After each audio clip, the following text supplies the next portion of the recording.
There's a difference between liking a house and actually getting it. Redfin is built to make up that difference and close the gap between finding and owning the home for you. Redfin agents close twice as many deals as other agents. So when you find a home you love, you're not a step behind when it comes to making an offer. That means less watching great homes disappear and more focus on the one you'll call home. Redfin helps turn saved listings into real addresses. Get started at redfin.com. Own the dream. Hey now. Oh yeah, look at my life. Hey now, yeah. Oh yeah, look at my life out here on the road. Oh yeah, look at my life. Hey now, yeah. Oh yeah, look at my life out here on the road. Hey now. Hi friends, welcome to Scott Fox After 9. It is the Monday episode of the pod, and that means my goal here today is to get you caught up on some of the things that happened over the weekend, and we're going to start off a little bit light, but I'll tell you what's coming up on the pod. Today, you're going to hear the biggest moments from Prime Minister Mark Carney, who is over in Europe right now. He did a trip to Norway. This morning, he's in the United Kingdom, and he's getting ready to go and vacation for a week in Italy. You'll hear what he had to say this weekend about a whole wide variety of topics. I'm also going to play for you something that's not getting enough media attention, if I'm being honest. Pierre Poilievre announced a major new policy on how he would try and reconcile with the Americans. The big thing here is cars. Donald Trump wants to bring auto manufacturing back to America. We don't want that to happen because we've got a pretty good auto industry here in Canada. So Pierre Poilievre has come up with a policy that might just do the trick. But I'm going to let you hear exactly what Pierre had to say, and you can make up your own mind. That's coming up here in the pod. It is the morning after the Oscars. They were handed out last night. I didn't see any of these movies. I'll be completely honest with you. I have no idea what One Battle After Another is. I don't know what Sinners is about. I haven't seen any of these movies. So, going into the Oscars, I was pretty well open to anything. Conan O'Brien was the host last night, and I thought, Coco's pretty good. This should be all right. Kind of a miss, if I'm being honest. I'm going to give Conan O'Brien a solid maybe 6 out of 10. Maybe that's being generous. Maybe it wasn't even a 6. It was okay. Good, not great. Let's hear just a couple of moments from the Oscars last night. Here's Conan O'Brien. I should warn you, tonight could get political, okay? And if that makes you uncomfortable, there's an alternate Oscars being hosted by Kid Rock. Yeah. It's at the Dave & Buster's down the street. A lot of tickets for that. Okay. All right. Not bad. It was kind of an obvious one, but we'll give Conan points for that. First time since 2012 that there are no British actors nominated for Best Actor or Best Actress. Yeah. British spokesperson said, yeah, well, at least we arrest our pedophiles. So, we got that going for us. I mean, good, not great. Okay, yeah, we all see where he was going with that one. Again, it was okay. It wasn't a Ricky Gervais moment by any means, but Conan kind of dipped his toe in the water. Security is extremely tight tonight. I just got to mention that, yeah. I'm told there's concerns about attacks from both the opera and ballet communities.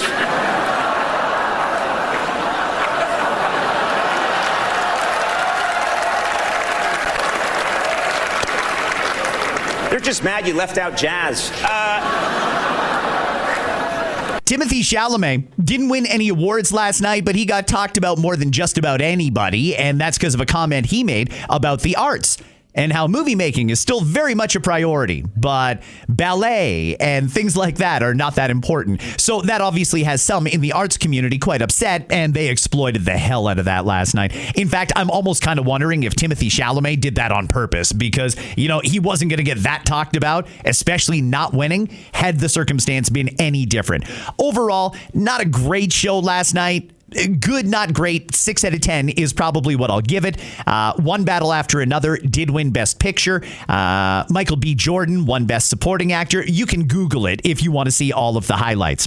Something that was good this weekend, though, and I don't say this very often, but I'm a big fan of Saturday Night Live. I grew up watching Saturday Night Live, and back in the day, that was a funny show. It was must-see TV. But Saturday Night Live has become very political lately. Colin Jost seems to be going after that very small Jimmy Kimmel audience. It's very, very political, and it only favors one side, those on the left. It's a very Democrat appeasing show. But last night, they dropped some of the politics, and there were some great impressions on there. I'm going to play just a little bit of it for you. This is Marcelo Hernandez doing an impression of comedian Sebastian Maniscalco. This is great. For my client to get out of that store, he would have had to juke out a security guard. Then they got the lasers everywhere, so my client would have had to Tom Cruise that. Okay? And then they got the sensors. You know about the sensors, Your Honor? They're about this tall, the sensors. They tell you you got something you're not supposed to have. So my client would have had to grab the shoes and the belt and the jacket and hold it above his head and go like that. So either my client is not guilty or he belongs in the Olympics. The defense rests. Okay, Marcelo Hernandez doing a great impression of Sebastian Maniscalco, and Sebastian Maniscalco has now commented and said that impression was spot on. Now he wants to go on the show and do it himself. But in that bit, Harry Styles, who was also the musical guest and the host, he did an impression of Sebastian Maniscalco as well, and it was spot on. Listen to this. Your Honor, this guy took the clothes and he walked right out of the store. We got the security footage. After. So, ladies and gentlemen of the jury, I ask, why would he do that? Real good stuff. Harry Styles was great on Saturday night. One of the things I noticed about Harry Styles, and I know I don't usually talk about pop culture stuff here on this pod, but Harry Styles can go in and out of an American accent, quote unquote, so easily. He can drop that UK accent on demand, and man, he is real good at that. Now, there was one other piece on Saturday Night Live, an impression that they did that I think deserves a little recognition. During Weekend Update, they did an impression of Tucker Carlson. I'm going to talk about what's going on with Tucker Carlson after a little bit of this. Well, many are excited for the Oscars tomorrow. Some people think liberal politics are influencing the awards too much. Here with his take is conservative commentator Tucker Carlson.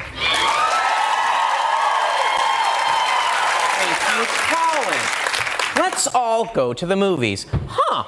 Really? Yes. Why don't we grab some popcorn and watch American culture collapse? What are we doing? What's going on? All right, coming in hot. Well, how do you feel about this year's nominees? Where to even begin? Oh, I know. Why don't we talk about Sinners? That's right, Sinners. Because, of course, leftist woke America's favorite movie this year is about sinning. Huh? Really? Why does that not surprise me? No, sorry, kids. We don't go to church anymore. We go to Sinners. That's the rule. That's the goal now. That was just a bang-on impression of Tucker Carlson. I mean, so well done to whoever that cast member was that did that. I thought that was great. But speaking of Tucker Carlson, he's in the news because he's giving up indications that maybe he is being monitored by U.S. intelligence assets. They may be monitoring him, and the accusation that's loosely floating around the internet right now is that Tucker Carlson may have given up classified or sensitive information to the Iranians. He put out a video, and I'm going to play just a little bit of this. This is Tucker Carlson from This Weekend. The other day, I found out that the CIA is preparing some kind of criminal referral against me, a crime report to the Department of Justice on the basis of a supposed crime I committed. What's that crime? Well, talking to people in Iran before the war. They read my texts. So the crime under consideration apparently would be the Foreign Agent Act or something like that, acting as an agent of a foreign power. And I don't expect this to go anywhere. I'm not too worried about an actual criminal case against me for a bunch of reasons. One, I'm not an agent of a foreign power. Unlike a lot of people commenting on U.S. politics and global affairs, I have only one loyalty, and that's the United States, and have never acted against it. Its interests are the only interests I care about because I'm from here and I have a lot of kids. So that's not a concern. I've also never taken money from anybody. Don't need it, don't want it. And that's provable. And moreover, it's my job to talk to everybody all the time and try and figure out what's happening around the world. That's literally what I do for a living. And I'm not going to stop doing that. Nor should I don't think. I'm also an American. I can talk to anybody. I have no secrets to divulge. So legally, I think the case is ludicrous, and I doubt it will even become a case. I'm bringing this up for a couple of reasons, though, and they're pretty obvious. One is that countries tend to become more authoritarian in wartime. It's just the nature of war. People are dying. The stakes are high. People's emotions have risen to a very high point, to a crescendo. And so there's much less tolerance for any kind of dissent in the homeland. The irony, of course, is the United States fights wars on behalf of freedom, but there's always less of it here in our country during war. So that's a widely recognized phenomenon, and it's likely to happen now too. Another point to make that is worth knowing is that the USIC, the intelligence agency, spy on Americans. Now, you probably knew that, and it's been revealed a lot, including by Julian Assange and Ed Snowden, both of whom are threatened with death for revealing it, but everyone knows. But it's probably a little more widespread than most people understand, and it's outrageous. There's no justification for your government, which you own, you're a shareholder in it, you pay for it, to be violating your privacy like this. But it happens all the time. Just a little bit of Tucker Carlson this weekend. I got to be honest, he sounds a little shook. He sounds a little rattled. Did he do anything wrong? And why would the U.S. government, who I was under the impression were fairly friendly with Tucker Carlson, why would they be investigating him? And why would Tucker Carlson be talking to anyone in Iran? A lot of different questions coming up here based on that statement from Tucker Carlson. But next step is we find out if he gets arrested or if he gets indicted. What did he say to Iran? And was this who even put him in touch with anyone in Iran? What was the accusation going into this that made them want to surveil Tucker Carlson in the first place?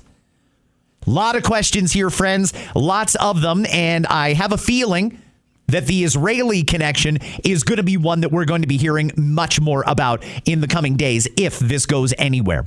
That's just a couple of the things that happened this weekend. There is more, and I might wave them into the pod from time to time in this episode. But now I want to get to the main topic that I want to cover. That is the speech that Pierre Poilievre gave this weekend. He is in America right now. He's doing the work that a lot of Canadians would like to see done. A Canadian leader in the U.S., trying to work out a deal. And you all remember how it happened. Mark Carney has been Prime Minister of Canada now for exactly 1 year. He told us he needed till the end of July to get a deal done with the Americans. No deal. He wanted an extension into August. No deal. We apparently came close in November, but no deal. And now it appears that we aren't even really talking about the sector-specific tariffs. Right now, we're just trying to focus on salvaging Kuzma. Losing that would be catastrophic for our economy. So what do we do now? Well, since the Prime Minister doesn't seem all that interested in negotiating with the Americans or putting out any sort of a plan to try and combat these tariffs, we have to look to others. Ready to step in and fill the void? The man who wants to be Prime Minister, Pierre Poilievre. Until now, he has stayed out of the U.S. He's on record as saying we only have one prime minister at a time, and he wants to let our current prime minister negotiate. So I like the way Pierre has handled this trip because, well, he was in Europe last week. This week, he's in the United States. He is talking about the way things could be, but he's not actually negotiating. He's starting a conversation. He's putting ideas out there. Here's my question. If Pierre Poilievre put out the golden goose, the magic solution, the thing that is going to stop this drama with America and get us back to being the best of friends and allies and neighbors, would the Liberals accept it? Because they don't really want to give Pierre Poilievre credit for anything. And you can tell because the mainstream media is giving virtually no coverage to the speech that Pierre Poilievre gave, where he laid out what he wants to do to end, in particular, the auto tariffs with America. What are we going to do here when we have a media that won't even cover what seems like a very common sense solution? Well, you've got to refer to places like this, podcasts, because since the media won't give it the attention it deserves, you've got to come to places like this. And I am all too happy to fill the void. I'm going to play for you almost all of Pierre Poilievre's speech from this weekend, where he laid out the path forward that he sees for reconciling with America. A win for them, a win for us, lower prices for everybody, more selection, more opportunity in the industry. This checks all of the boxes. Here's Pierre Poilievre. Since the Liberal government took office, vehicle production in Canada has fallen by half. We've seen a drop from 2 million, over 2 million, to 1.2 million, down 7.8% in the last year alone under the failed leadership of Mark Carney. Our Liberal Prime Minister has promised before the election that he would protect the automobile sector. It was, like everything else, an illusion. He has since waved the white flag. He seems to have accepted that American tariffs are permanent. He also seems to think that he can carry out a permanent rupture with the United States market in favor of other markets. That, too, is an illusion.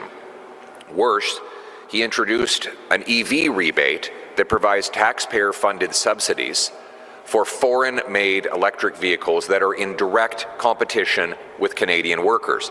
That's right, Mark Carney is forcing these workers to pay higher taxes to fund a rebate that will not go to the vehicles that they help supply with the parts that they make here. This is a subsidy for foreign producers to kill Canadian jobs. Mark Carney's failure to get the deal that he promised he would get by July 21st, 2025 with the U.S. has meant that we have paid $2 billion in tariffs on Canadian autos. Mark Carney avait promis de négocier. As Pierre Poilievre goes into French here, I want to point out that coming up later on in this episode, I am going to have Prime Minister Carney talking about some of the issues that Pierre Poilievre is raising here, including jobs and including tariffs and the auto sector and more. That's still to come. Under the Liberals, we now run a massive automotive trade deficit, buying almost twice as many cars as we make. The job losses are piling up ever since Mark Carney took office. In PACCAR, au Québec, on a vu une perte d'emploi de 475 emplois. Magna London, 49 out of work. Stellantis Brampton, 3,000 out of work. GM Cami, 1,000 out of work.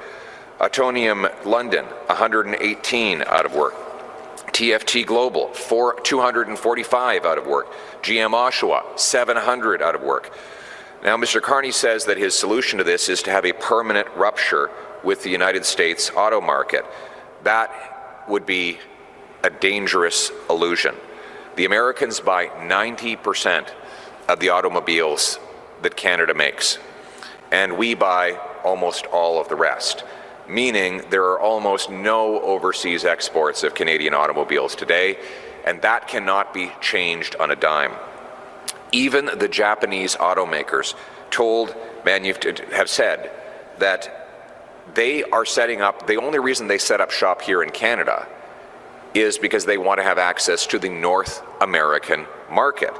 They need to use our low-cost skilled hub to serve the U.S. market, and without that access, we see economic collapse. Don't take my word for it. Recently, the Japanese ambassador emphasized in an interview that Canada's main asset as a destination for Japanese automakers is that we offer a gateway to the U.S., and the industry has said exactly the same.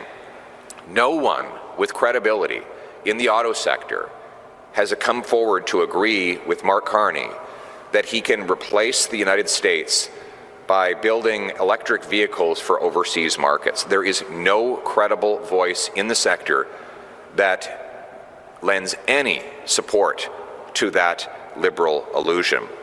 In essence, losing duty-free U.S. access would likely decimate the Japanese-led portion of Canada's auto industry, which is more than 75% of all complete vehicles made in Canada. This would lead to a sharp long-term contraction of national production and major economic fallout in Ontario. Canada's auto sector must stay alive, and it must have access to the U.S. to do so. Talk of a rupture is a dangerous illusion. Okay, lots to take in there from Pierre Poilievre as he explains the landscape for making cars in North America right now. And everything he said is true. It's all true. The Japanese like being here because it gives them access to the North American market. They also produce the vast majority of finished vehicles in Canada. 90% of the vehicles we produce in Canada go to the United States. The rest get sold here in Canada. We don't really have any other customers. Doesn't it make sense that we have to fix this with the Americans? Because right now we've got a fundamental difference, and it's almost foreshadowed perfectly right now. Pierre Poilievre is in America. Mark Carney is in Europe. Mark Carney wants to deal with Europe. Pierre Poilievre wants to deal with America. Which one do you think should be our priority? I'm going to suggest that we should prioritize the Americans here first. And I'll tell you what, we can get a deal done with the Americans. I believe that. I have said it since the start. We have an integrated auto market here in North America. And as much as Donald Trump wants to try and break that up and take all of the manufacturing back to America, it's simply not realistic. And I don't even think America could do it in short order anyway. This is the better way when we work together. But how do we do that? How do we get past this current hurdle? Well, Pierre proposed a common sense plan. And if I'm being honest, I think the Americans might actually go for this. Here's Pierre explaining what he wants to do. 90% of our vehicles are sold there. And that's why our Conservative Economic Council, under the leadership of Chairman Greg McLean, co-chairs Rick Perkins and Gaetan Mallet, along with Shadow Minister Kyle Seaback and MPs Harb Gill, Kathy Borelli, Rhonda Kirkland, Chris Lewis, and others, have spent months listening to automakers, unions, parts suppliers, and other industry players to forge a policy that I'm announcing today.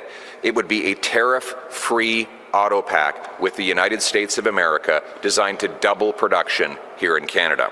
The plan, it will, 1, make it more affordable to buy Canadian-made automobiles by taking the GST off of all cars made in Canada. This would give a major price advantage to Canadians to buy Canadian. At the same time, we will scrap the costly Liberal EV rebates, which currently subsidize people to buy foreign-made cars. In essence, Mark Carney wants to subsidize the purchase of foreign cars with Canadian taxpayer dollars. We want to cut taxes on buying Canadian cars.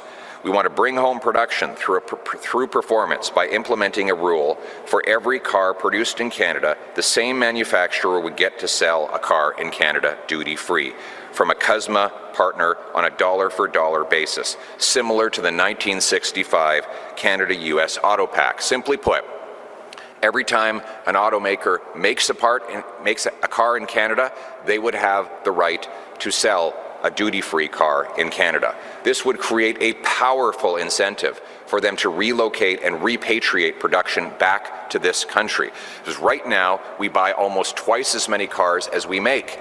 But automakers who want to sell in our market would have to make in our market in order to do it. The same would apply for the other countries in the USMCA.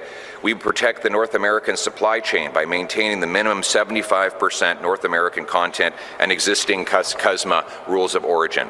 We would develop automotive security and technology by creating a harmonized North American cybersecurity and data standard while banning vehicles from using software connected to China and Russia. We would stand firm on unfair trade practices with our North American partners against China for maximum leverage in the CUSMA negotiations, and we will get rid of the entire EV mandate. Believe it or not, Mark Carney has announced he would do that. He still actually hasn't removed it from the books, and he's promised an emissions standard that can only be met by EVs. In other words, even hybrids do not qualify for his emission standards. The effect of this would be to shut down production of internal combustion engine in our country, and it would ensure rural communities would not be able to buy vehicles that actually work for them. Conservatives will get rid of the entire EV mandate for real so that we can compete and our people can choose what kind of cars they want to buy. That is quite the ambitious plan from Pierre Poilievre. You just heard it, but let me do a little recap for you just so you can have a chance to process this. First off, no GST on cars that are made in Canada. Doesn't that make sense? If we want people to buy the cars that we're making in Canada, Why are we charging GST on them? Why right now are we offering a rebate on electric vehicles that are foreign made, but we're not offering any sort of incentive to buy the vehicles that are actually made here by our friends and neighbors in communities all across Ontario mainly, but really across the country because of all the parts that go in them? Why wouldn't we support our own? That's an interesting proposal from Pierre Poilievre. No GST on vehicles that are made in Canada. Yes, he did say he is going to scrap officially the EV mandate that would require a certain number of vehicles sold into the market have to be electric. In other words, once the threshold has been hit for gas-powered vehicles, the only thing you'll be able to buy is EVs. That's not right. A lot of people have a problem with that. Pierre is going to scrap it. The Prime Minister said he would, but he didn't. It's still on the books. It's kind of like the carbon tax. A standardized set of security for North American vehicles that does not involve Russia or China. There's some security concerns, and they're well documented now, about these Chinese EVs that are being brought into the Canadian market. That was part of the deal that Prime Minister Carney made with Beijing. Pierre Poilievre, he recognizes that. So there's going to be a harmonized set of cybersecurity rules just for North American vehicles so that there is no safety implications with Russia or China. We are going to introduce, and I think this is the big one, a one-for-one duty-free policy. Every vehicle that gets manufactured in Canada allows the manufacturer one duty-free vehicle to sell here. Is that how it works? Every time we make a vehicle and sell it into the States gets an opportunity to sell one here, duty-free. Hey, when we start cutting GST and we start making things duty-free, that's going to bring down the cost big time. This is a worthwhile proposal, and what I'm trying to figure out is maybe I should give the mainstream media the benefit of the doubt. Maybe I should. Maybe they just don't understand what Pierre is proposing here. Maybe they don't understand it and they need someone to explain it to them. That's giving them a lot of rope there. Personally, I don't think that's what it is. I think they realize, oh, that's a good plan. Actually, the Americans might actually go for that. I'm shocked that we didn't propose that sooner. Why didn't we propose that sooner? Why wasn't that job one from Mark Carney? At least some variation of it. Wouldn't that make sense? The mainstream media isn't covering it because it makes Pierre look good. He looks prime ministerial when he's making this announcement. And by the way, behind him, a whole bunch of auto workers that aren't just standing there for the photo op. They're nodding along. You can tell them mouthing things like, yeah, good idea. This is a good idea. This is something we should consider. But will we be allowed to consider this?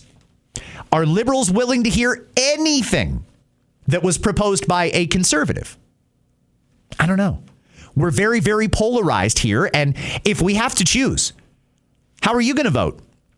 You've got the Pierre, fix things with America policy and bring the prices down for everybody and completely secure up our auto manufacturing sector. In fact, this is going to make it even bigger, especially when you get into an area where one for one, tariff free. That's going to create a lot of demand. The prices are going to go down. That also is going to create demand. This is great news for auto workers. Would you be more likely to vote for that or more likely to vote for what Mark Carney wants to do, uniting middle powers where China leads the new world order and we're importing Chinese-made EVs, apparently with some promise to build them ourselves? Those are the two options we have in front of us right now. And again, right now, the geography of where our leaders are is very interesting. And I think it's kind of foreshadowing. Pierre's in America talking about making a deal with the Americans. Mark Carney is in Europe talking about doing a deal with the Europeans. Which one makes more sense? And you know what? Even if right now you still came to the conclusion, I still think we should be with Europe, Scott. I don't think we can trust Donald Trump. Okay, well, Donald Trump has got just under 3 years left. What are we going to do in 2029 and going forward? We still need a deal with the Americans. That to me sounds like a reasonable proposal that would work for them and work for us. The thing is, will Donald Trump even see that proposal? Because Pierre Poilievre is not negotiating on behalf of Canada. That's not his job. He's leader of His Majesty's loyal opposition. It's up to the Prime Minister to lead these negotiations. And will he even propose something that came from the Conservatives? Or are we that divided politically? See, I believe it doesn't matter who a good idea comes from. A good idea is a good idea. That to me seems like a good idea.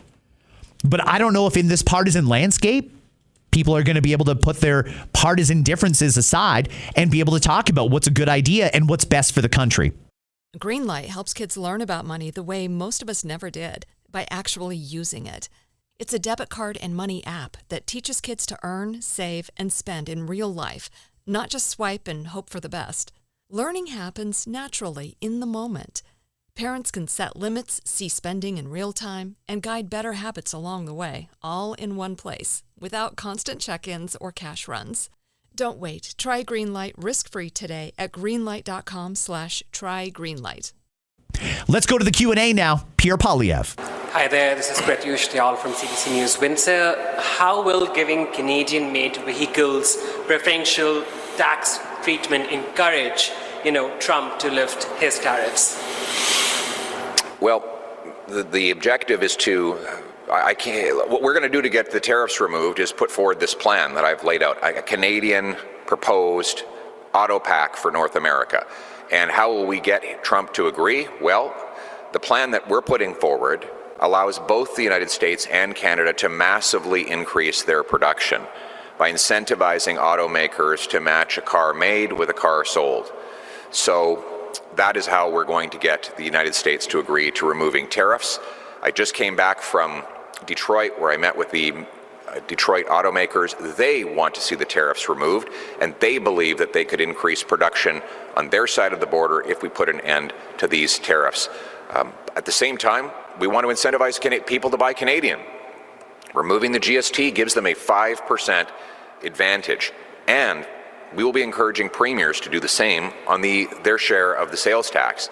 So we could end up with a very large financial advantage for Canadians who go into a dealership to buy Canadian and support our Canadian production. It's also been nearly a year since, Trump has gone ahead and imposed 232 tariffs on Canadian autos. Why are we just hearing about this plan now? Well, we've been fighting for Canada ever since President Trump made these tariffs. And, you asked me about my plan. Where is Mark Carney's plan? He's been Prime Minister now for a year. We still have no idea what his plan is to counter these tariffs. None. First, he was for counter tariffs. Then he secretly removed them. First, he said he would have a deal by last July. Then he broke that promise. Now, we don't know if he ever plans to get back to the negotiating table, what demands he's making when he gets there, and what concessions he's prepared to offer. We know nothing about his plan for automobiles other than that he seems to be waving the white flag on regaining access to the U.S. market and has some vague illusion of sending electric vehicles that we don't currently make to markets into which we don't currently sell. So I think it's time to start asking Mark Carney, what is his plan a year after he was elected on the promise that he would negotiate a win? That is just such an important point to make. Why don't the media ask Mark Carney what his plan is? They ask him very general questions. A lot of them are softball questions. They don't play a lot of gotcha with Mark Carney, although there may be one exception that I'm going to play for you later on in this pod. Where is Mark Carney's plan? I don't recall at any point where Mark Carney came out and spoke to the Canadian people and he said, here's the plan, here's the strategy, here's what we want to offer the Americans. Like Pierre Poilievre did. Lay out a plan. Tell us why it'll work. And you know what? That plan, as Pierre offers it, it needs to be massaged. The Americans aren't just going to say, great idea, sign it, we're done. This is over, we're friends again. It's not going to work like that. They've got to work through some details here. And we understand that some things may need to get done behind closed doors. Some. But Mark Carney could still share the basics with us. I haven't heard one plan out of Mark Carney other than to unite middle powers and align with China against America. Where's the plan for dealing with America? That's what I'd like to know. Good on Pierre Poilievre for calling out that reporter. Here's my plan. He's talked about plans many times over the past. He's talked about tariffs. He's talked about counter tariffs. He's talked about different strategies, all kinds of them. The media shot him down every time. Now he had to go to Michigan and now back over to Windsor for this announcement with Canadian auto workers before he continues his American trip. When is Mark Carney going to do a trip like that? And when is he going to lay out a plan that the Americans might like, that might give a little bit of hope to our auto sector? Where's Mark Carney's plan? Think back to the election last year. That was a big talking point. Pierre has no plan. No plan, Pierre. Pierre's laid out his plan at every opportunity. The media doesn't want to hear it. Where's Mark Carney's plan? Hi, Grace Macaluso, Automotive News Canada. So it's the stated policy objective of the Trump administration to dismantle auto assembly in this country. How optimistic are you that whether it's a conservative government negotiating or a liberal government negotiating, that we can return to a zero tariff trade deal with the Americans? Well, first of all, I'm not the type of person who gives up. We have to fight for every single job. We've got 600,000 jobs in our country that are dependent on this sector, and we can't just wave the white flag because the president claims that he's going to take our jobs. I would rather put forward a real plan that would repatriate production to our country, but also be highly attractive to our partners south of the border. I believe if you look at the real policy objective of the U.S. administration, it's to bring production to the U.S. That doesn't have to come from Canada. I have a plan here that will massively increase production on both sides of the border, that will be attractive to both partners, and this is the only realistic plan to save our auto sector as a result. And you say you've met with General Motors and Ford? That's right. Senior executives? Yes, that's right. So what are they telling you in terms of, say, their commitment to maintain their manufacturing footprint in this country when they've already decreased production? Well, they want to do business with Canada. They love Canada, and they've had a tremendous history in our country. Obviously, over the last 10 years, it's been the Liberals have created a terrible environment in which to do any kind of business. Resources, mines, manufacturing, forestry, it's all crashing under the Liberals. But I think what the automakers want is two things. They want this to be the easiest, most affordable place to deal with government and make automobiles. And secondly, they want tariff-free access to the United States. They need tariff-free access. They believe that knocking down the tariffs between Canada and the U.S. is vital to their success and growth on both sides of the border. So that's why we're putting forward a plan that will allow them to do that. You know, I really like that Pierre has talked to the senior leaders at GM and Ford in particular. I like that he's done that because you know that this plan that he's rolling out got run by them first. And they also buy in on this. They want to continue to do business in Canada. That's great. That's exactly what we want. And it's great news for the people that work in that industry as well. But we need a realistic plan that's going to work with the Americans, and we all know what Donald Trump wants, right? They seem to buy into this plan, thinking it's going to be better for them in Canada and in the U.S. And Pierre buys in on this plan. We just got to pitch it to the Americans and then refine any wrinkles that might be in there. Could it really be that easy? Could it really be as simple as put out a good plan, propose it to them, and shake hands and sign a deal? I think it could be that easy, especially when they're repatriating all kinds of other auto manufacturing back to America. Maybe their auto industry doesn't need to be sucked completely out of Canada. Maybe we can maintain this integrated auto sector. The plan that I just heard from Pierre Poilievre makes sense. One last question from me. Canada is releasing more than 23 million barrels of oil to deal with the current global supply. You sure about that? I'm just asking this question on behalf of networks. Right. To deal with the current global supply challenges, what more do you think the government should be doing now? Well, I'm not convinced they're releasing any additional oil. They have no oil to release. We don't have a strategic oil stockpile in Canada. We are the only G7 country without one. So I think it's another illusion for Mark Carney to pretend that he's releasing stockpiles that he does not have.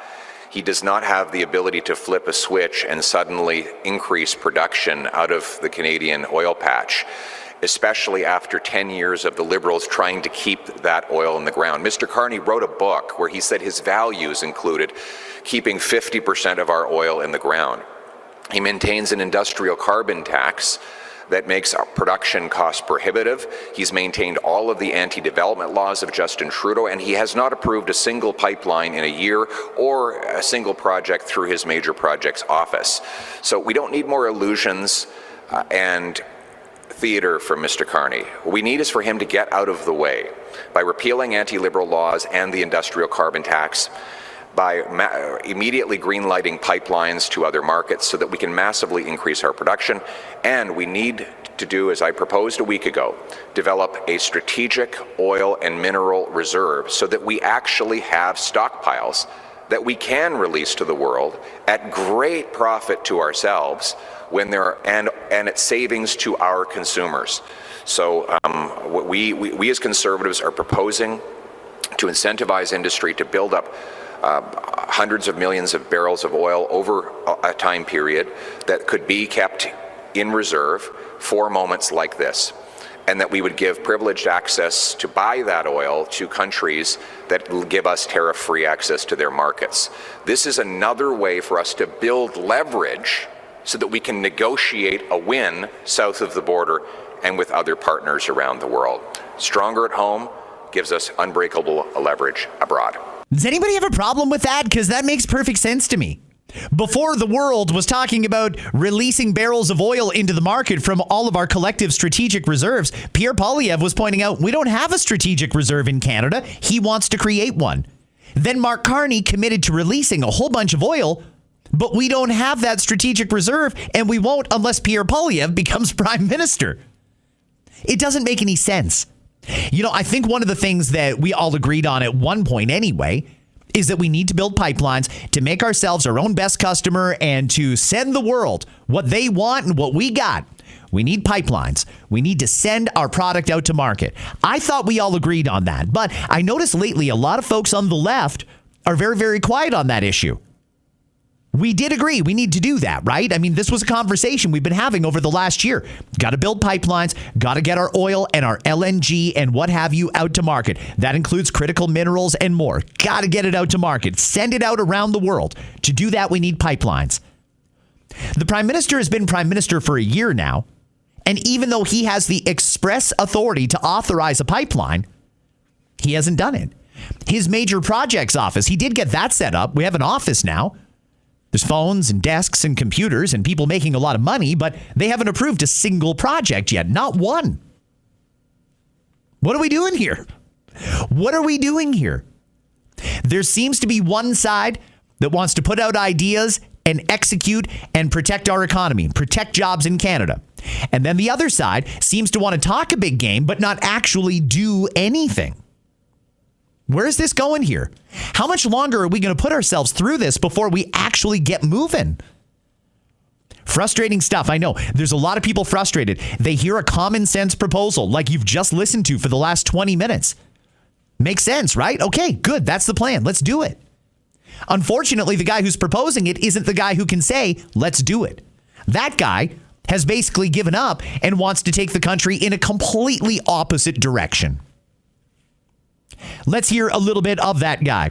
Prime Minister Mark Carney over in Europe right now. I'm only going to play a couple of clips, interactions between him and the media. He did have some interesting things to say on a few topics, including his 1-year anniversary. This one's getting a fair bit of attention, namely because folks on the left don't like the way the question was phrased. Hey, welcome to being a conservative. We don't like the way most of the questions of conservatives are phrased, and you'll probably know how we feel after listening to this. Judy Trin from CTV News confronting the Prime Minister on his 1-year anniversary. It's your 1-year anniversary. You promised major projects. You promised to remove tariffs that the U.S. had levied on. I did not promise to. I promised the best deal for Canada. That's the difference, Judy. And we have the best deal for Canada right now. 4,000 jobs were lost in February. What results do you have in this first year that you can present to Canadians? I think many Canadians would feel that it is a disappointment. Judy, I'd say the following. First is we've created 84,000 net jobs since I became Prime Minister. The United States created about 6,000 jobs over that period of time. Secondly, in terms of major projects, that's the first point. The second is that every month wages have grown faster than inflation. In fact, you saw in the most recent month wage growth above 4%. So Canadians, cost of living moved up a lot. Canadians are getting ahead. It's going to take longer for that to fully realize, but every month Canadians' wages are growing faster than the rate of inflation. Do you feel that? Is that your experience? That wages are growing faster than inflation, and even though the jobs numbers that came out late last week were abysmal, more than 100,000 full-time jobs lost, net down 84,000 jobs. When you factor in the part-time jobs, which offset some of the lost full-time jobs. We're down net 84,000 jobs. The Prime Minister's trying to spin this to say we've created jobs. Wages are going up. Is that your experience? Because to me, that just doesn't feel right. That's not been my experience on the ground, and that's not been my experience in talking to other Canadians either. Here's another question for the Prime Minister when he was talking to the media in Oslo. This was on Saturday, I believe. If a country within the NATO alliance tries to take over Greenland, would Canada then be ready to contribute with military forces and actually put up military resistance to protect Greenland? Well, the first thing I'd say, thank you for the question. We stand foursquare behind the principles of sovereignty, territorial integrity. It is for the people of Greenland and Denmark to decide their futures. And first point, being absolutely clear about that, being clear that we will back that with measures as necessary as a partner, and being I think the fact that we and others have been clear, I don't want to put it on Canada, but European Union and others have been clear about these fundamental principles and the principle of solidarity has helped to create the space which always should have been there, to be clear, to develop a better security umbrella in the Arctic, but also including Greenland. So we're clear on where we stand, and we will continue to stand with Denmark and Greenland. A lot of and ahs in that one. He is, he thinks a different way. And I can tell that the Prime Minister is trying to be thoughtful in his responses, which I certainly appreciate. However, that was a little hard to follow. We didn't really get a definitive answer on that, and I don't know why. It should have been a straightforward thing. Anyway, let's go on to another one. I was just talking about the jobs losses a few minutes ago. 108,000 full-time jobs lost last month in Canada. This is something that if you're a longtime listener of Scott Fox After 9, you knew was coming. I told you back in August, early 2026, we're going to start to see waves of lost jobs. And here we are, right on cue. This was very, very predictable. I'm glad somebody asked the Prime Minister about it. This is about 2 minutes long. Prime Minister Carney on lost jobs. Prime Minister Carney, I just want to go back to a response you had to a question about Canadian job losses earlier today. You primarily talked about macroeconomics, the Major Projects Office, which is yet to actually approve the project, and some more things the government has announced that are going to be more medium to long-term projects. But what's your message to the 84,000 additional Canadians who are looking for work right now, who are worried about their bills today? Well, the first thing is that any job loss, of course, is a challenge for the individuals, for their families, and what's important is that we're putting in place not just the measures for the long term. By the way, I don't have time to go through all the elements of the premise that aren't exactly accurate there in terms of approvals and moving forward, but also that we're providing support in moving the economy forward. Here's where the Canadian economy is today. Well, we've lost jobs. We've also created jobs. We have taken steps immediately to help Canadians in terms of the tax cut for 22 million Canadians. That is starting to take effect now, the income tax cut there, providing groceries and essentials benefit to Canadians, so the Canadians most affected. That's a benefit that reaches millions of Canadians, including up to about $1,400 over the course of a year for a family of four. There's other measures that are coming that will provide immediate support. And the government is very focused on growing this economy. And part of how we're going to grow this economy, yes, it's immediate measures, as I've just indicated, but it's also getting the confidence and the investment in the country, a country that's more independent, that's diversifying our partnerships, that's building first and foremost at home, and then secure abroad. Thank you very much. Thank you, Chris. You know what I don't understand is why we can't do both. Because I think that there is merit to what Prime Minister Carney is suggesting. Yes, we should absolutely diversify our trade partners. That's something that he and Pierre Poilievre agree on. We should diversify our trade partnerships. Around the world, we should have as many customers as we can service. The difference is Pierre seems to recognize we need to deal with the Americans, and the Prime Minister doesn't. There's no sense of urgency there on his part to try and get a deal done with the Americans. Pierre Poilievre is down there proposing a possible solution. I'm very curious to see how the Americans respond to that, and I'm very curious to see how the Prime Minister responds to that and how Liberal cabinet ministers respond to that as well. Are you going to take a good idea? Do you believe that it doesn't matter where an idea comes from, a good idea is a good idea, and we should always roll with good ideas? Do you believe that? Or are you going to be so partisan that you can't even acknowledge it's a good idea because it came from a conservative? Time will tell, my friends. Hey, we're just getting started. Brand new week, March break 2026. Here's hoping you have a great one wherever you are. If you're listening in another place, hopefully somewhere warmer, thank you very much for taking the pod along with you. I appreciate that. If you haven't already, hit that subscribe button. Before I go, I want to let the people in Northern Ontario and Northern Quebec know I am thinking about you. One hell of a storm is going through that area. I was looking today, and in Timmins and Cochrane, Ontario, just one example, also through Sault Ste. Marie, between 30 and 80 centimeters of snow today, depending on where you are. Let's say 50 centimeters is the average today. 50 centimeters. That's a lot. One day snowfall, 50 centimeters. Come on. That's crazy. But then they're also going to be getting 80 kilometer per hour winds, possible ice pellets, and possible freezing rain as well. They're saying roads will be completely impassable. This is a full-blown blizzard that's going to hit this area, and it's going to knock out power. It's going to collapse roofs. It's going to be a mess. So to my friends and listeners in Northern Ontario and Northern Quebec, holy cow, nothing I can do except tell you I'm thinking about you. Be safe up there. And here's hoping you guys get whatever you need in the process of digging out from that, because I don't even know where you start with 50 centimeters of snow in one day. If it means anything to you, the first day of spring is on Friday. There is a little bit of light at the end of the tunnel. Friends, have yourselves a great day. I'll catch you right back here in less than 24 hours. Yes, this is a daily podcast, and I will have another one for you tomorrow.